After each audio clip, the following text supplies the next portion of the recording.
नमस्कार श्रोताओं, इस समय हमारे स्टूडियो की घड़ी में ठीक 8:30 बजे हैं और इस समय है आपके अपने कार्यक्रम स्पोर्ट्स कैन का, जिसमें हम आपको रूबरू कराते हैं दिन भर की तमाम खेल खबरों से।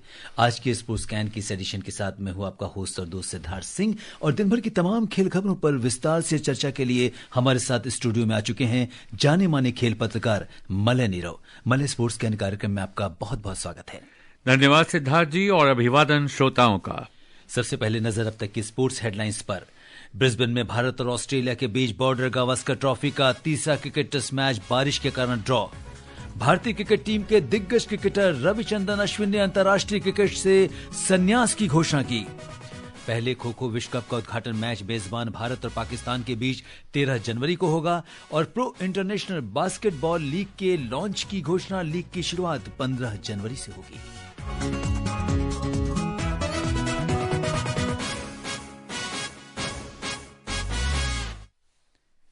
और खेल खबरों की शुरुआत करते हैं क्रिकेट से। ब्रिस्बेन में भारत और ऑस्ट्रेलिया के बीच बॉर्डर गावस्कर ट्रॉफी का तीसरा क्रिकेट टेस्ट मैच बारिश के कारण ड्रॉ हो गया है और 5 मैचों की श्रृंखला में दोनों टीमें 1-1 की बराबरी पर हैं। अब मुकाबला मलय बराबरी पर है, क्या कहेंगे? देखिए, ये एक अजीबो गरीब श्रृंखला देखने को मिली, जिसमें कभी कोई आगे कभी कोई पीछे। ये तो बिल्कुल शतरंज की बिसात जैसे बिछी हो और उस पर खेल रहे हों खिलाड़ी, उस तरह से क्रिकेट देखने को मिली है इसमें। और आपने देखा कि अंतिम दिन जो जो घटनाएं घट रही थी वहां, ऐसा लग रहा था कि ये टेस्ट मैच 20 ओवर के मैच में परिवर्तित हो गया। जिस तेजी से तेज गति से रफ्तार से उन्होंने कोशिश की ऑस्ट्रेलियन रन बनाने की, जैसे बुमराह छाए रहे, भारत के तेज गेंदबाज छाए रहे, तो यही अनिश्चितताओं का खेल है सिद्धार्थ जी। जी बिल्कुल। तो क्या कुछ रहा इस टेस्ट में, आइए सुनते हैं स्पोर्ट्स डेस्क की ये खास रिपोर्ट। भारत और ऑस्ट्रेलिया के बीच तीसरा टेस्ट मैच बारिश के कारण ड्रॉ हो गया। ऑस्ट्रेलिया ने भारत के सामने 275 रन का लक्ष्य रखा था। जवाब में भारत ने अपनी दूसरी पारी में बिना विकेट गंवाए 8 रन बना लिए, लेकिन इसके बाद बारिश के कारण आगे का खेल नहीं हो सका और दोनों कप्तानों ने मैच को ड्रॉ पर समाप्त करने का फैसला किया। ऑस्ट्रेलिया ने पहली पारी में ट्रेविस हेड और स्टीव स्मिथ की शतकीय पारियों की मदद से 445 रन बनाए। जवाब में भारत की पहली पारी 260 रन पर ही सिमट गई। ऑस्ट्रेलिया को दूसरी पारी में 185 रन की बढ़त हासिल थी। दूसरी पारी में ऑस्ट्रेलिया ने 7 विकेट गंवाकर 89 रन बनाए और उसकी कुल बढ़त 274 रन की हो गई। ऑस्ट्रेलिया की ओर से ट्रेविस हेड ने शानदार प्रदर्शन करते हुए 152 रन की पारी खेली और वो प्लेयर ऑफ द मैच रहे। अब सबकी नजर चौथे टेस्ट मैच पर है, जो 26 दिसंबर से मेलबर्न में खेला जाएगा। Vishal Sharma, sports can. जी हाँ मलय, आप पूरे टेस्ट मैच पर नजर बनाए हुए थे। कहां पर क्या कुछ, जिस तरह से ड्रॉ तो हालांकि हो गया, लेकिन जैसे आपने कहा कि 5वां दिन बहुत ही क्रूशियल था, जिस तरह से अगर हम देखें पूरा मैच हुआ, क्या कहेंगे? देखिए, ये तो खेल बारिश का ऐसा हुआ कि केएल राहुल ने मजाक में कहा कि मैं तो जाते आते बाहर आते जाते थक गया हूं। और जो अंतिम दिन होता है उस पे एक फैसले का इंतजार होता है। यहाँ सब लोग इस कोशिश में थे कि फैसला कुछ न कुछ हो जाए, लेकिन एक अजीबोगरीब स्थिति थी। ऑस्ट्रेलिया बिल्कुल ये चाह रही थी कि कुछ ना कुछ करें और उन्होंने स्टीवन स्मिथ को नंबर 6 पे उतार दिया। जसप्रीत बुमराह ने इस सीरीज में अपनी जो टैली है उसको 21 विकेट तक वो ले गए 10.9 के औसत से, और बहुत ही जबरदस्त उनका रहा। और ट्रेविस हेड, उनको एक अचानक से ऐसा लगा कि चोट लग गई और वो अब नहीं खेल पाएंगे। थोड़ी चोट लगी थी, ज्यादा देर तक नहीं, लेकिन ये चीजें होती रहीं। और उसके बाद जो हुआ उस पर तो मैं जानता ही हूं कि आप आगे विचार विमर्श करेंगे कि अश्विन ने कहा अलविदा क्रिकेट को, टेस्ट क्रिकेट को। जी हां, भारतीय क्रिकेट टीम के दिग्गज क्रिकेटर रविचंद्रन अश्विन ने अंतर्राष्ट्रीय क्रिकेट से संन्यास ले लिया है। भारत और ऑस्ट्रेलिया के बीच गाबा में खेले गए तीसरे टेस्ट के बाद उन्होंने इस बात की घोषणा की। आर अश्विन ने गाबा टेस्ट के बाद प्रेस कॉन्फ्रेंस में अपने संन्यास का ऐलान किया। This will be my last day as an Indian cricketer in all formats in the international level. I've had a lot of fun. I must say I've created a lot of memories alongside Rohit and several of my other teammates, even though I've lost some of them over the last few years. We are the last bunch of OGs, if we can say that, left out in the dressing room, and I would be marking this as my date of having played at this level.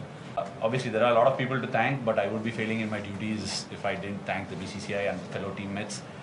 It's truly a very emotional moment. जी हाँ, emotional moment था और इस दौरान भारतीय कप्तान रोहित शर्मा भी उनके साथ मौजूद थे। रोहित शर्मा ने कहा कि R Ashwin is the true match winner that India has ever seen. If a player has a choice, he has to be given that choice, and somebody like Ashwin, who's been there for us for so many years, is allowed to make those kind of decisions on his own, and we as teammates have to respect it. He's allowed to make those decisions on his own, and if it was now, we had a long journey together since 2010. So it's been a long time playing together. We all know what he's done for this team, so I don't need to repeat it again and again, but one of the true match winners that India has ever seen. Malay, R Ashwin की जब खबर आपको मिली, क्या कहेंगे इस बारे में? क्योंकि इस समय अगर हम देखें तो देश और विदेश में हर जगह आर अश्विन की ही चर्चा है। देखिए, जब वकार यूनिस और सरफराज नवाज जैसे खिलाड़ियों ने रिवर्स स्विंग को दुनिया को दिखाया कि क्या होती है, तब लोगों ने कहा कि एक नई विधा खेल में तेज गेंदबाजी की देखने को मिली है। उसी तरह से आर अश्विन का नाम कैरम बॉल से जुड़ा। ये कैरम बॉल जो है, ये अश्विन की निजात की हुई एक तरह से कह सकते हैं। उन्होंने इसको इस तरह से अपने जो उनके जो हथियारों का भंडार था, उसमें इसको ऐसे यूज किया कि अच्छे लोग कांप जाएं। विंडीज के खिलाफ, वेस्ट इंडीज के खिलाफ जब पहली श्रृंखला हो रही थी, उसी में इन्होंने ऐसा धमाकेदार प्रवेश किया। तो 14 वर्षों तक टीमों को डरा कर रखना एक स्पिनर के रूप में, और उसके बाद जैसे जैसे आगे बढ़े वैसे वैसे ऑलराउंडर के रूप में निखरते हुए भी हमने उनको देखा। मैं अश्विन को तब से फॉलो कर रहा हूं जब वो भारतीय टीम में शामिल नहीं थे, और कोई नहीं जानता था कि जब अश्विन के खेल जीवन की सांध्य वेला वो खुद समझकर कहेंगे कि आ गई है, तब उन्हें एक ऑलराउंडर के रूप में भी याद किया जाएगा। 3,500 से ज्यादा रन बनाने वाला एक ऐसा खिलाड़ी जिसकी गेंदों से घबराते थे पूरी दुनिया के गेंदबाज, और जिसने भारत के बाहर स्पिन को इस तरह से यूज किया और इस प्रकार से 11 बार प्लेयर ऑफ द मैच। साधारण बात नहीं है। मुथैया मुरलीधरन और अश्विन दोनों का एक ही रिकॉर्ड है, 11 दफा प्लेयर ऑफ द मैच। तो आपके शब्दों में जिस तरह से अगर हम कहें कि अश्विनी ने अपने करियर में इतना कुछ हासिल किया है, उन्होंने नवंबर 2011 में टेस्ट क्रिकेट में वेस्ट इंडीज सीरीज से डेब्यू किया था और उन्होंने इस मैच में 9 विकेट लिए और उन्हें मैच का सर्वश्रेष्ठ खिलाड़ी चुना गया। अश्विन ने टेस्ट क्रिकेट में अपनी पहली पारी में ही 5 विकेट यानी 156 रन देकर 5 विकेट लिए थे और बता दिया था कि आने वाले समय में क्रिकेट के इतिहास में वो एक नई इबारत लिखने जा रहे हैं। आइए नजर डालते हैं अश्विन के क्रिकेट करियर पर। रविचंद्रन अश्विन का जन्म 17 सितंबर 1986 को एक तमिल परिवार में हुआ था। अश्विन ने इंफॉर्मेशन टेक्नोलॉजी में बीटेक किया है। उनके पिता रविचंद्रन भी तेज गेंदबाज के रूप में क्लब स्तर पर क्रिकेट खेलते थे, जो अश्विन की प्रेरणा बने। 2011 में अश्विन ने वेस्टइंडीज के खिलाफ अपना पहला टेस्ट मैच खेला था और उनका टेस्ट करियर बेहद शानदार रहा। उन्होंने 106 टेस्ट मैच खेलते हुए 537 विकेट लिए हैं। इस दौरान उन्होंने बल्ले से भी कमाल करते हुए 6 शतक और 14 अर्धशतक सहित 3500 से अधिक रन बनाए हैं। बात अगर उनके सीमित ओवर क्रिकेट करियर की करें तो अश्विन ने टीम इंडिया के लिए 116 वनडे में 156 विकेट जबकि 65 टी20 में 72 विकेट चटकाए हैं। अश्विन का एक टेस्ट पारी में 59 रन देकर 7 विकेट लेना सर्वश्रेष्ठ प्रदर्शन रहा। अश्विन ने कुल 11 बार टेस्ट में प्लेयर ऑफ द सीरीज का खिताब जीता है, जो किसी भी खिलाड़ी द्वारा सबसे अधिक है। भारतीय क्रिकेट में रविचंद्रन अश्विन के अतुलनीय योगदान को हमेशा याद किया जाएगा। Mukesh Kumar, sports scan. जी हां, आर अश्विन के योगदान को कभी भुलाया नहीं जा सकता। हालांकि अश्विन को पिछले महीने इंडियन प्रीमियर लीग की नीलामी में चेन्नई सुपर किंग्स ने खरीदा था और वो आगामी आईपीएल सीजन में चेन्नई से खेलते हुए आपको दिखाई देंगे। और अश्विन के अंतर्राष्ट्रीय क्रिकेट की संन्यास की खबर पर क्रिकेट जगत की तमाम हस्तियों के रिएक्शंस आ रहे हैं। बीसीसीआई ने अश्विन के रिटायरमेंट पर कहा कि अश्विन एक ऐसा नाम है जो महारत, जादू, प्रतिभा और नवाचार का पर्याय है। सचिन तेंदुलकर ने अश्विन के संन्यास पर कहा कि आपकी विरासत सभी को प्रेरित करती रहेगी। मलय, अंतर्राष्ट्रीय जगत में भी अगर हम देखें तो जितने भी क्रिकेटर्स हैं उन्होंने अश्विन के बारे में कुछ ना कुछ कहा है। मैं एक क्रिकेटर के कमेंट से बहुत ज्यादा सहमत हूं।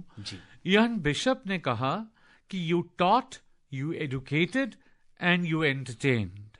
आपने पढ़ाया से लिखाया, आपने शिक्षित किया और आपने मनोरंजन भी किया। ये बहुत बड़ी बात कही है उन्होंने अश्विन के लिए, क्योंकि आने वाली पीढ़ियां जब ये कहने लगी थीं कि स्पिन में कोई दम नहीं रहा और छोटे 20 ओवर क्रिकेट और 1 डे क्रिकेट में स्पिन के लिए कोई अब जगह नहीं बचेगी, तब अश्विन ने ये करके दिखाया कमाल कि उन्होंने एक नई उम्मीद जगाई और उदीयमान सितारों के लिए एक शिक्षक के रूप में उन्हें आगे बढ़ने का मौका दिया। तो ये बहुत बड़ी बात इयान बिशप ने कही है। और माइकल वॉन ने कहा कि हमने तो हमेशा से I loved watching you play for India. मतलब माइकल वॉन के मुंह से ये बात निकल रही है। बिल्कुल। और इस बीच भारतीय तेज गेंदबाज जसप्रीत बुमराह मौजूदा आईसीसी विश्व टेस्ट चैंपियनशिप 2023 से 25 के दौरान रविचंद्रन अश्विन को पीछे छोड़कर सबसे ज्यादा विकेट लेने वाले गेंदबाज बन गए हैं। सुनते हैं ये रिपोर्ट। 31 वर्षीय भारतीय तेज गेंदबाज जसप्रीत बुमराह गाबा में ऑस्ट्रेलिया के खिलाफ तीसरे टेस्ट के दौरान स्पिनर रविचंद्रन अश्विन को पीछे छोड़कर सबसे ज्यादा विकेट लेने वाले गेंदबाज बन गए हैं। बुमराह के नाम 13 टेस्ट में 66 विकेट हैं, जबकि अश्विन के नाम 14 टेस्ट में 63 विकेट हैं। बुमराह की प्रतिभा ब्रिस्बेन में पूरी तरह से देखने को मिली, जहां दोनों पारियों में बुमराह ने 34 ओवर में 94 रन देकर 9 विकेट लेकर शानदार प्रदर्शन किया। इसके अलावा बुमराह ऑस्ट्रेलिया में भारत के सबसे ज्यादा टेस्ट विकेट लेने वाले गेंदबाज भी बन गए। उन्होंने गाबा टेस्ट के अंतिम दिन दूसरे सत्र के दौरान कपिल देव के 51 विकेट के रिकॉर्ड को पीछे छोड़ दिया। सरफिरोजी, स्पोर्ट्स स्कैन। जी हाँ मलय, रविचंद्रन अश्विन की तो बात हो ही रही, लेकिन आज जसप्रीत बुमराह की भी बात हो रही है।